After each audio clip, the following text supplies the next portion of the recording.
আজ আগরতলা তথ্য সংস্কৃতি দপ্তরের অফিস কমপ্লেক্সের ভিতরে পরিত্যক্ত জায়গায় এক ভয়াবহ অগ্নিকাণ্ডের ঘটনা ঘটে। যদিও অল্পতে রক্ষা পায় তথ্য সংস্কৃতি দপ্তর অফিস সহ জনবহুল এলাকা। সঠিক সময় দমকল বাহিনীর 3টি ইঞ্জিন এসে আগুন নিয়ন্ত্রণে আনে, যার ফলে বড়সড় অগ্নিকাণ্ডের ঘটনা থেকে রক্ষা পায় জনবহুল এলাকাটি। দমকল বাহিনীর আপ্রাণ চেষ্টায় আগুন আয়ত্তে আসার পর স্বস্তির নিঃশ্বাস ফেলেন কর্মীরা।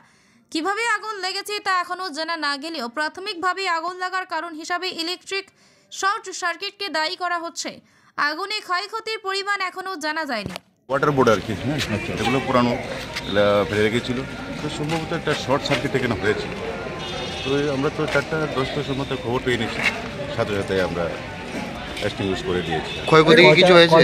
কয়টা দমকল ইঞ্জিন এবং কতক্ষণ টাইম লেগেছে? আমরা 3টে ইঞ্জিন। ক্ষয়ক্ষতি কি কিছু হয়েছে? আগরতলাতে 2টা গাড়ি আছে। ক্ষয়ক্ষতির পরিমাণটা কীরকম হয়েছে? এটা তো আসলে অ্যাকচুয়ালি তো ওয়েস্ট আছে, এটি পরে বোঝা যাবো কত।